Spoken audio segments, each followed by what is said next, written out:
اول سلام عرض میکنم خدمت همه حاضرین. تشکر میکنم از نهاد هماهنگی بابت برنامه بسیار خوب. فریدون جعفری هستم در خدمت شما. سوال من مشخص برایزیه که اینا گفتن که ما در قسمت همه موارد مهاجرت همراه کسی که تماس بگیره کمک میکنیم و با تاسف باید گفت که در اوایل که حکومت غنی سقوط کرد و سیل از مهاجرت و درخواست‌های پناهندگی هموطنان ما شما از طریق آنلاین یا غیر آنلاین زیاد شد، متاسفانه کسایی که در قسمت ریفیوجی کار میکنن مثل ایجنت ها، اونا بالای $2000-3000 گرفتن تا مردم فرمش پر کنن. آیا این واقع بینانه خواهد بود برای جامعه ما یا نه؟ First of all, thank you everyone for organizing this great event. The question is that since the collapse of Kabul, thousands of people from Afghanistan and they came here. Most of them they applied or submitted their application online for humanitarian visa. As you are aware, some of or most of the immigration agent they charge about $2,000 to $3,000 the applicant, and each of them could be, they had about 1,000 or 2,000 applicants. What do you think? Is it fair for the community? I can comment on the service that we provide, and that is always, as you know, we're a non-profit legal centre. Sorry, I just forgot that part as well. And he said that, as you mentioned, refugee legal, they provide a free legal service. So on top of that, how come they charge? So we're Refugee Legal is what we call a non-profit community legal centre. And so all of the advice, all of the legal assistance that we provide is for free of charge. اما قسمی که شما در جریان هستین رفیوجی لیگل یک مؤسسه هستن که تمام خدماتشان خصوصا قسمت مهاجرین مجانی هستن. We also have a big team of lawyers and others that help with that advice and assistance.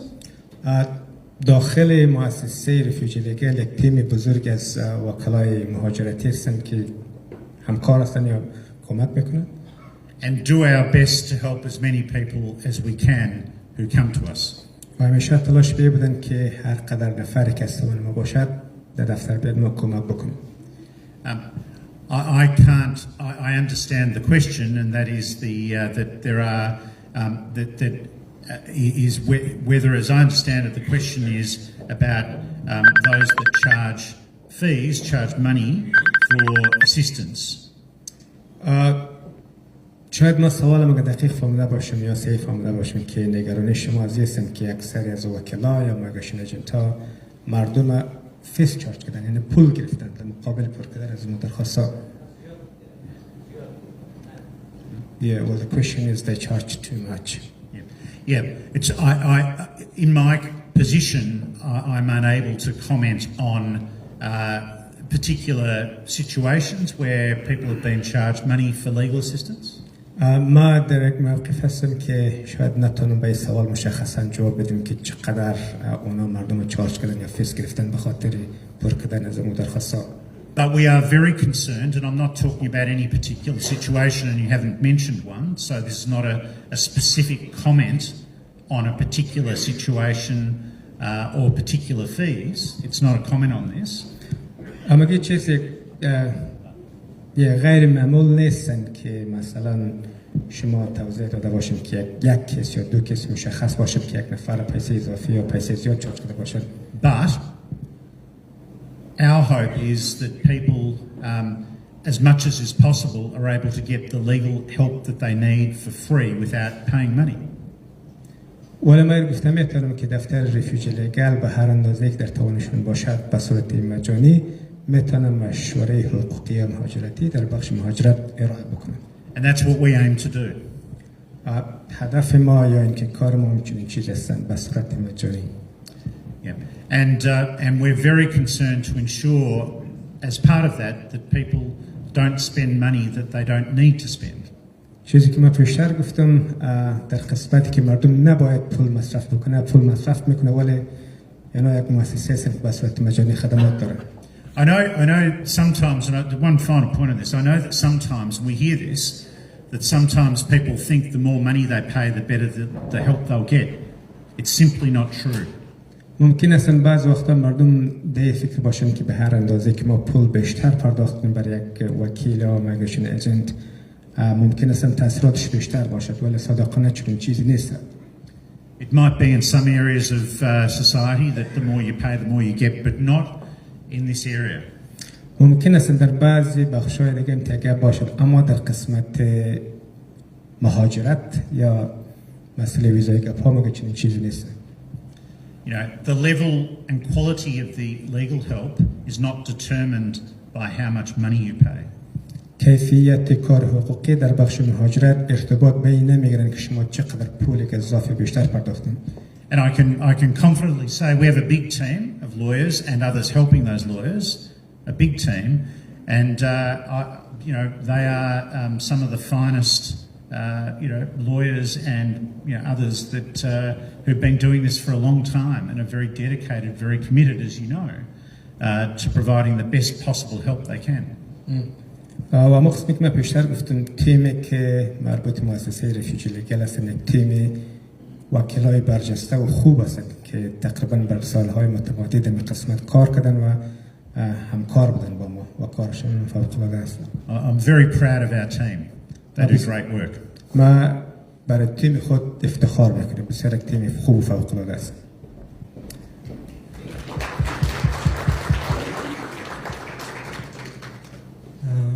اسم علی جان محمدی است. سوال ما درباره نحوه پروسس زمین ویزای TPV و شف در روز ویزه است. نحوه پروسس چطوری انجام میشه؟ آیا از نوبت‌های کشتی شروع میشه یا از نوبت کسانی که قاطر برای ویزه جدیدی 3 ساله 5 ساله قبلا درخواست داده از ترتیب ازی شروع میشه نوبت کشتی نحوه پروسس در واقع چطوری است؟ My name is Ali. I've got a question related to TPV and chef visa. So the question is specifically how the department process the application. Is it case by case or by boat number, or those who are the holder of TPV and chef at the moment? So what is the process exactly going on with the department? That's a really good question, and the answer is there are some different priorities, so it's not one single answer. There's no one simple formula to it.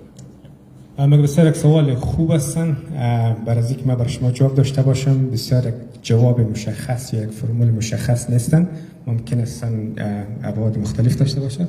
Yeah, so it's not all for example by boat number. It's not all from you know the earliest date of the grant of the original visa. It's not all by that.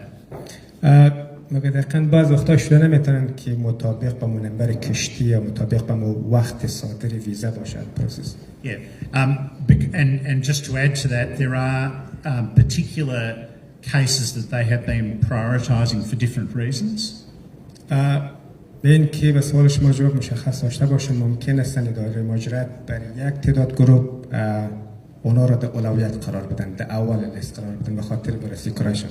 So, for example, one priority area is for people that are particularly vulnerable and might, for example, need that the permanent residence will allow them to access services quicker. مثلا یک نمونه‌اش هستن که بعضی از کسا آسیب پذیر هستن، یعنی خیلی نیازمند هستن که باید ویزای دائم گرفته بتونن تا که از طریق ویزای دائم در بعضی یا از بعضی از خدمات دسترسی داشته باشد، مثلا کسایی که معلول هستن یا اینکه معیوب هستن. So the answer is again there's no one single approach. There's a range of different issues that they look at in prioritisation, and we don't have all of the information about that because that's actually an internal government process as well. or their internal government decisions. یک سوال بسیار یک جواب بسیار مشخص نیست که ما برای شما بگوییم که کدام مرحله اول هستن، یعنی کی در اول قرار میگیرن. دولت ممکن است نظر به اون نیازمندی های بعض از کسا باید اولویت بندی کنه کدام کسا اول بررسی شود. I think the most important thing with your question is that even if you feel that you are one of the people that feel why haven't I got my permanent visa yet, when someone who arrived at the same time or got granted their visa, their original visa at the same time, or their further protection TPV at the same time, why have I not got mine? Why has someone in the same situation as me who's got the permanent visa, why have I not got it? And I think the issue is that I think there are a range of different factors at the moment, not just one factor, that is determining how they process visas. ممکن است مگه یک سوال در ذهن شما باشن که شاید بعضی کسا در یک حالتی که شما قرار دارین یک تعداد وقت‌تر ویزا گرفتن و شما تا بال ویزا نگرفتید، یا ممکن است شما تا بال ماندن یک کسایی که خیلی بعد شما رسیدن اونا ویزا گرفته باشن. به طور یک ممکن است مگه دولت دلایل مختلف در نظر بگیره به خاطر بررسی درخواست ها، ولی یک جواب مشخص نیست. But I again urge that if you are worried, if anyone is worried about that situation and wants more information, contact us. بازم ما یک بار دیگه تاکید کنم اگر شما و کسای دیگه در قسمت ویزای TPV یا شف یا روز سوال دارین، نگرانی دارین، با دفتر ریفیوجی لگل با تماس شوید. If we can do anything to provide you with more information which at least sort of explains the situation for you as best we can and minimises more uncertainty, we'll do it. That could be of assistance too. هر چیزی که از توان ریفیوجی لگل باشد مگه شما طریق نخواد کردن، سوالای شما دارین یا مثلا در یک قسمتش برای شما گنگ هستن، ما میتونیم که همون سوالای شما رو پاسخ بدیم. ممکن است که یک ذره برای شما موضوع مشخص و واضح‌تر شود. And can I just say too that I have spoken with a number of people myself who still don't have their ROS visa and having sleepless nights. They're very, very worried about the situation. اما من در جریان هستم که یک تعداد کسا تا بال ویزای روز نگرفتن، اما خیلی نگران هستن، حتی شبانه میتونه بخوابن. Some people I really understand are very distressed by it. It's one thing for the government to announce this very important and very welcome reform change, but to still not have the visa is causing huge distress. I understand that. مگه ما را قابل درک هستن که یعنی کسایی که حالت بی سرنوشته هستن، ویزا تو بال نگرفتن، تشویش مردم چندین برابر کردن. قبول هستن که دولت یک اعلان کردن، یک خبر خوش بدن، اما کافی نیست. But there is hope. اما گفتم میتونم که یک امیدواری هستن.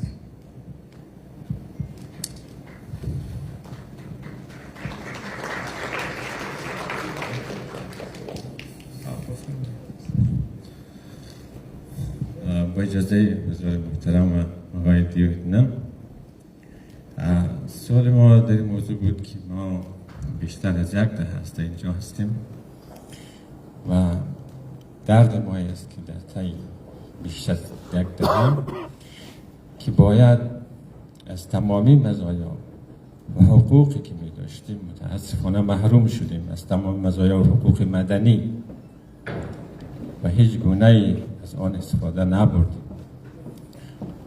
خیلی در این موضوع دردمندیم، گلایه‌مندیم به عنوان یک مهاجری بی وطن. حالا شما هم خیلی از این موضوع یاد کردین، تشکر از شما.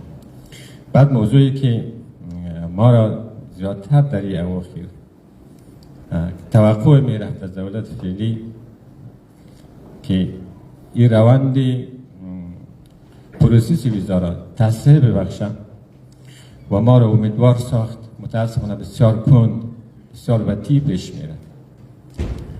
و موضوع دیگه‌ای که ما را نگرانتر ساخته و به عنوان یک انسان وی است که باید آنایی که دارای ویزای موقت هستند باید از دولت اجازه بگیرن تا برن فامیلشان ببینن. این اجازه گرفتن هم بعضی شرایطی داره که مثلا فامیل ما ایران یا پاکستان باید ویزای اون کشورها رو بگیرن. اونها میای 1 ماه 2 ماه میشینن، متاسفانه اجازه ما به دست ما از طرف دولت قرار نمیگیره. اونا ویزاشون اونجا خلاص میشه و ما هم بلا تکلیف اینجا میمانیم. اگر در این بخش هم شما یک توجه بکنین ممنون میشم. تشکر. It's a long one. Try my best. First of all, I as a GP or shareholder have been waiting in the past 10 years. So in the past 10 years, I didn't have the right to basically anything. So mentioning it could be the services. Yeah. If I know that the government they announce the good news, but the process is really slow.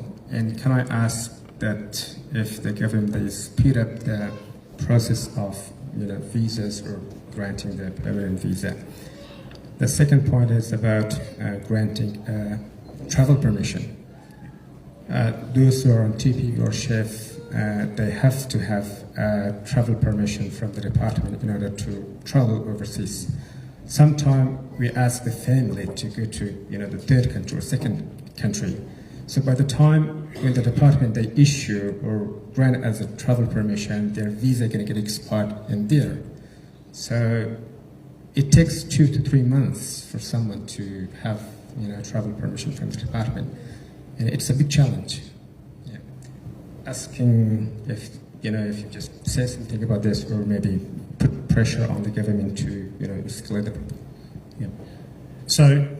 So we are doing everything we can to urge the government to speed up processing and to do it as fast as they can. اما تلاش می‌کنیم که سر دولت فشار بریم که حداقل روند بررسی درخواست‌ها را عاجل‌تر کنه، زودتر کنه، تسریع کنه. And one of the main things that we can do practically is to make sure that we're providing legal assistance to people who need it, to provide information, whether it be to apply for the ROS visa and to do it to meet the requirements properly, or to provide any other information that the government needs. So that's one practical thing that we can do to help the government to have the information they need to process the visas. و اگر کار عملی که سوان ما هستن هستیم که حداقل برای کسایی که نیازمند کمک باشه در قسمت درخواست دادن یا اینکه اضافه کردن معلوماتشان، ما میتونیم کمو کار بکنیم و کمک بکنیم و شاید هم این کمک بتونه برای دولت که حداقل معلوماتای درستی که لازم هستن از طرف یک درخواست دهنده بر از اونها برسه. Travel permissions overseas while this process is going on have become more complicated. گرفتن اجازه سفر برای کسی که نخواهد سفر کنه و در بیرون باشد مگر یک جنجالی تر شدن، مغلق شدن. And I would suggest that anyone that is, instead of me providing advice now about the complexities, I would suggest that anyone that is concerned about travel at the moment, while their permanent visa is being processed, I would strongly urge that they contact us for advice about what to do. مگه برای کسایی که درخواست ویزه دائمشان در حالت پروسس یا جریان هستن، اگر میخواین که اجازه سفر بگیرن، ما تاکید میکنم که امرای دفتر ما با تماس شد که کمک کنه. Because there are some issues to weigh up about the decision. به خاطر از اینکه بعض وقتا بعض موضوعات هستن که باید تصمیم بگیره که برای کی اجازه سفر میدن یا نه. And issues to do with timing at the moment. دیگه ارتباط میگیره با موضوعاتی که مثلا یک نفر در چه حالت قرار داره یا ممکن است بیرون چه وضعیت است، این چیزی است. Again, an excellent question, and there's not a simple, straightforward answer depending on the situation. یک جواب خیلی مشخص نیست، اما سوال نیست. ممکن است دلایل مختلف داشته باشند برای اجازه سفر بدن. Because the question about travelling to see family in a third country at the moment, that question will depend upon what situation the person is in at the moment. In Australia. In the process. گرفتن اجازه سفر یا اینکه دولت برای کی اجازه سفر بدن ارتباط بگیره با دلایل مختلف. برای کسایی که خصوصا داخل استرالیا هستند در یک حالت قرار دارن، شاید عوامل مختلف باشه که دولت در نظر بگیره که اجازه بدن یا نه. اما با اجازهتون فقط یک سوال وقتش داریم اگر لطف کنید. Just one more question. Thank you very much. Thanks, Lee. That's all part of the network. Acknowledge the week of refugee, and also I want to acknowledge the achievement. All Hazara community have got the achievement that the Rose Visa comes up, and this was why we have been genocide in Afghanistan 120 years ago. We have got one more question here. We will ask it together. My question has got two parts.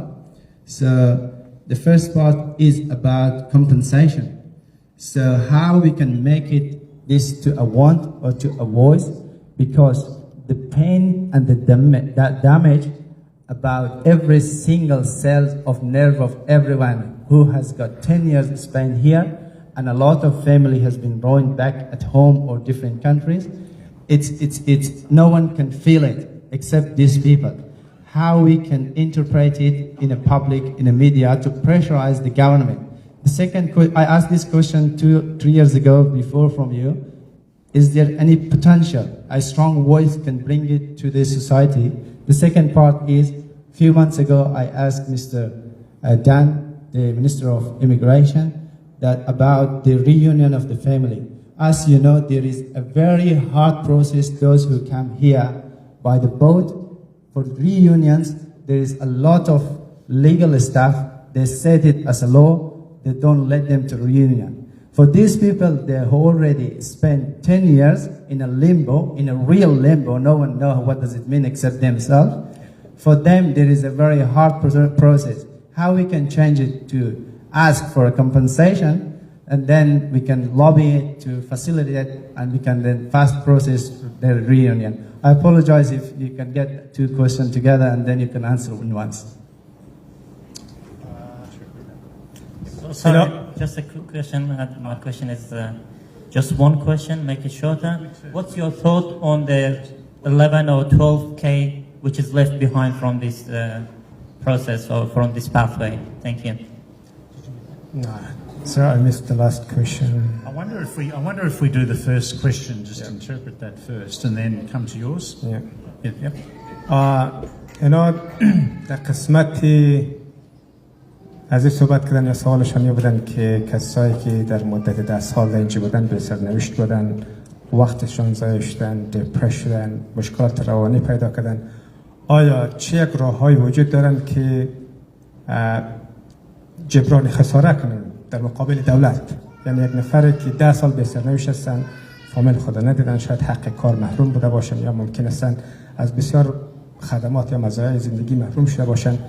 چه یک راه‌های رابطه‌ای وجود دارن که سر دولت فشار کنن تا اینکه یک جبران خساره شود؟ اگر ما درست فهمیده باشم. Yep. Shall I answer that first? Did you want the second part as well about the reunion for the Yeah. The second part is about reunion. قسمت دوم سوالش درباره این بودن که کسایی که از طریق کشتی وارد استرالیا شدن به خاطر از اینکه امین نفر بتونه فامیل اسپانسر کنه، دولت بسیار قیودات مختلف وضع کردن که یک نفر محروم از این میکنه که دولت نفر نتونه فامیل خود درخواست بدن از خود. شما در جریان باشین که در جریان از 9 سال دولت کسایی که از طریق کشتی وارد استرالیا شده بودن در مرحله بسیار پایین انداخته بودن و شاید بررسی نمیشد. یک قسمت دوم سوال است. So the first issue about compensation, as we all know, the first issue is there why does the issue of compensation come up? You know, why would it come up? That's the question, isn't it? از قسمت اول سوال است که چرا موضوع جبران خسارات مگه پیش آمد، چطور مطرح شد؟ And the reason why the question that you've asked about compensation comes up, as I understand it, is because of the pain and the suffering and the injustice of the policy, which has essentially inflicted a very harsh punishment on people who came here seeking protection not punishment. Not further punishment. Not further. In other words, people who came here fleeing from harm and then were harmed again. قسمت اول سوال خو یک ذره دیپلماتیک است. اینا میگن که یک کسی که از ملک خود فرار کردن آمدن در اینجا بازم چطور امکانش هستن که دولت باید اینا را زجر بدن، بازم دوباره باید زجر بکشن، مثلا مشکل روانی است، مشکلات های دیگه هستن، آیا چطور امکانش هستن اینو بازم ادامه خواهد داشته باشد؟ In other words, you should have been properly helped, not further harmed. یا برای دیگر همین کسایی که دمی به سرنوشتی قرار داشتن ممکن است که یک راه حل خوبتر برش نظر گرفتن تا اینکه بازم مسئله دمی زجر و شکنجه ادامه داشته باشن. So I think there's a clear case of so many of you did flee from harm clearly and then were harmed by the policy in Australia of temporary protection. I think that's clear. چیزی واضح است که شما ملک خود از ملک خود فرار کردن به خاطر شکنجه و هر حالت که بودن و بازم دوباره شما قربانی از این پالیسی که از طرف دولت ایجاد شده یک بار دیگه در اینجا قربانی شدید. And the depth of the further the sort of second wave of suffering in Australia is hard to it's sort of hard to fully understand in a way. It's unspeakably painful. ای بسیار مشکل است که هر کس موج دوم دشواری یا رنجی که در سر لا میکشه این هر کس بفهمن، یعنی که یکی ما شما از خطر از ملک خود فرار میکنیم یک موضوع است، وقتی داخل از سر لاشتیم این یک موج جنجالای دیگه است که قابل درک بر کلگی نیست. You know, when you're wanting to rebuild with certainty, you were given uncertainty. بجای اینکه دولت برای شما یک سرنوشت مشخص یا خوب را ایجاد میکردن برکشتن، یعنی در حالت به سرنوشت کلگی هستن. Hopefully for many of you that will end, if it hasn't already, that will end soon with the grant of permanency, with major change, really transformative change in your lives so that you can rebuild with certainty and hope. اما امیدوار هستم که با تغییراتی که پیش روی هستن یک امیدواری برای کسایی هستن که در حالت به سرنوشتی هستن، یک زندگی جدید یا یک امیدواری جدید برای کلگی باشد. But the question of sort of compensation is a different question. I think that's a different question as to whether a government would compensate people for the pain that they went, the pain and suffering that they obviously went through in this kind of situation. مطرح کردن جبران خسارات برای کسایی که دولت عمدن مردم در حالت به سرنوشتی انداختن، شکنجه کردن، مگه بسیار یک سوال سخت است که دولت چه حالت چه جوابی خود داشته باشه. And I think in this it's a fascinating question you ask, because I think that compensation can take different forms. What kind of compensation if a government were to compensate? یک سوال خوب است، یعنی یک چندین ابعاد باید داشته باشد، یعنی مثلا وقتی شما میگید جبران خسارات از کدام حالتش دولت در نظر باید بگیره یا میگیره. If compensation is about redressing an injustice, what would it look like here? What would it look like? What form would it take? What would that compensation be? اگر دولت اقدام به کنه که جبران خسارت کنه، مثلا چیه مسیر اینا خود انتخاب کردن، یعنی کدام ابعادش یا کدام یک طرح. So we don't have time to go into it now. What is I think a really interesting question. We don't have time to go to really do justice to your question, I think, in a way, in full detail. But it's a very interesting question. It's part of the importance is the question itself. How do we now make good such a terrible injustice? I think. Yeah. بسیار مشکل است که ما با جزئیات در مورد زمین صحبت بکنیم. در این حال بسیار یک سوال جالب است، یک سوال عالی است. دیگه باز میگرده که یعنی اگر چنین اتفاق بیفته از کدام حالتش چه رقم. And I'm going to address the answer in a sort of a sketch of that answer of one part of it by addressing your second question. من می‌خوام که با جواب یک قسمت سوالش و قسمت دیگه شه جواب بدیم سوالش. You know, we believe, Refugee Legal, our position is that, as I mentioned before, we at Refugee Legal believe that that reform that we've just seen of granting people on temporary protection permanency, a permanent visa, we believe that that reform is not complete until people have ready access to family reunion. Ready, timely, access to family reunion so that they can sponsor loved ones. کاری که رفیوجی لیگل میتونه ایسن که حداقل فشار بره کسایی که دارای ویزای موقت هستن TPV و شف اینا ویزای دائم بگیرن و گرفتن ویزای دائم در اونجا کار خلاص شدنی نیستن. یعنی ما فشار بریم که حداقل پالیسی تغییر کنه تا اینکه کسایی که دارای ویزای روز هستن و دائمی هستن اینا مستحق اسپانسر کردن یا یک جای شدن با فامیلایشون باشن. This government have removed one barrier to family reunion for people that came by boat, but there are many other barriers to remove, and it is nowhere near where that policy needs to be. We need to see major change so that very simply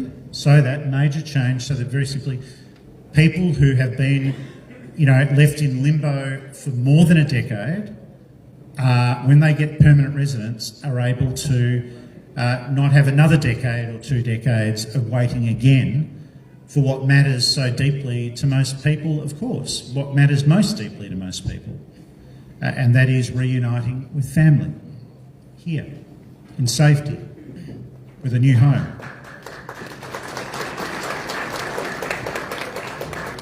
So this is a... Yes. اما که شما گفتین کسایی که سرخ کشتی آمدن دولت ممکن است بعضی قیودات وضع کرده باشن. میگه یک از نمونه‌هایش هستن که دولت قیودات وضع کردن، اما شاید مثل از بسیار پالیسی های دیگر باشد که وضع کرده باشد، محدودیت ایجاد کرده باشد. And that, friends, is one of our great challenges. Sorry.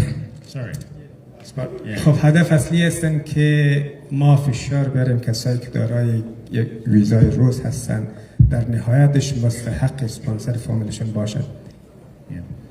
I'll say again, that, friends, is one of our great challenges now, is to call on the government to change the policies and change the laws so that there can be family reunion for people who have waited so long for permanency and who desperately want to reunite with loved ones here to fully and properly rebuild lives and build permanently new homes.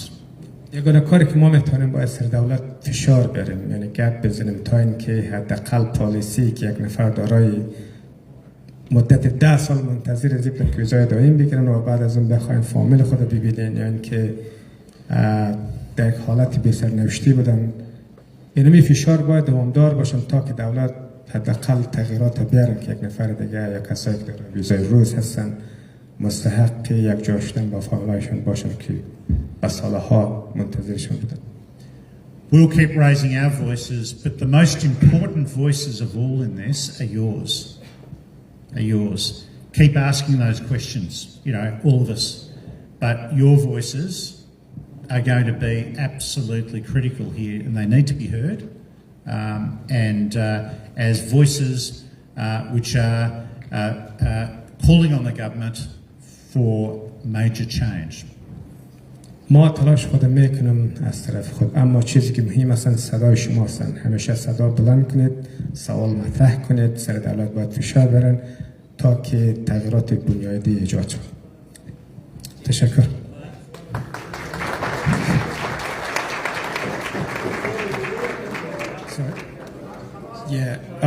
دوستا با معذرت 2 قسمت مهم برنامه آمدن. ببخشید من یک سوال بسیار کوتاه داشتم. یک سوال عمومی است، اگر بفرمایید کوتاه اگر لطف کنید. من تقدیر و تشکر می‌کنم از اینکه با حوصله‌مندی سوالای دوستان را جواب دادی. سوال من مشخصاً در مورد ثبت ویزای دائم برای کسایی که ویزای TPV و شف دارند. ثبت ویزا 851 متاسفانه با این ثبت ویزا کسایی که ویزای دائم بگیرن نمیتونن فرزندان بالای سن را اسپانسر کنن. مشخصا خود از من 3 فرزند داریم، کوچکترینش 18 سالشه. ما الان مثلا خیلی زیاد دلم خوش نیست که ویزای دائم میگیریم. چرا؟ به خاطر از اینکه ما با او ویزا نمیتونیم بچه‌های را اسپانسر کنیم. وقتی که بچه‌های را اسپانسر نتونیم دیگه دلیلی برای دلخوشی ما وجود نداره. تقدیر تشکر می‌کنم اگر بتونی سوال را جواب بدی. اگر من درست فهمیده باشم شما دارای ویزه 851 هستین و شما مستحق از این نیستین که فامیلایتان کسایی که سنش از 18 به بالا داشته باشه اسپانسر کنید با وجود از اینکه ویزه دارین بگیرید. So the question is, first of all, thank you. I am a sub-class holder, I think 851. I don't know, could be TPV or chef, yep. Chef, yep. At the end of the day, I'm going to get a rose visa, a permanent visa, but still I'm not able to sponsor my children who are over age of 18. And I've got 3. So there is not much hope or a good news for me. So in response to your question, we always provide our advice about particular cases one-on-one rather than in a group. So would strongly urge you to contact us for legal assistance. Sorry, Mr. Pass. First line. Yeah. So we always provide, it's very important that any individual cases that we provide that advice confidentially, one-on-one, with you, so we'd urge you to contact us and we can provide advice to you. مگه به خاطر از اینکه ما روی هر یک کیس به صورت جداگانه و محرمانه صحبت بکنیم، کمک بکنیم، همراه دفتر از ما به تماشا شدید. یعنی مطلب از نیستم که خیلی مشکل است که نا در محضر عام در مورد یک کیس خاص فامیلی صحبت کنیم. But can I? It is a general question. It's for everyone. The second part of your question I was going to come to, the second part of your question is, it's actually, I might just, if I can explain that your question is, it raises other questions that we would need to know more information about to give good advice. So it's a general problem, I understand, that many people have, but the answers might depend on different situations. There might be different situations with different answers. مگه سوالتون قبول است که عمومی هستند به خاطر از اینکه ما یک جواب مشخص داشته باشیم باید هر کیس معلومات ما دربارش داشته باشیم. یعنی هر کس خود متفاوت هستند. شاید سوال یک سوال عمومی باشد به خاطر از اینکه نمیگن یک جواب قانع کننده و خوب باشند دیگه امروز دفتر ما به تماشای تا که ما بتونیم یک معلومات درست برش میاره. But your question highlights another issue that was raised by the previous gentleman, and that was real problems with the family reunion policy, that it is still so restrictive and needs to be changed. تقریبا سوال شما هم را یک سوال دیگه ارتباط میگیرم که دولت بعضی قیودات درباره اسپانسر کردن فامیلی وضع کردن که تا بالا ورم قانون یا پالیسی چنج نشده، تغییرات به قدر سرش آورده نشده. And I think the final point I would make is that it's very clear from this evening that we should have another information session, legal information session, very soon.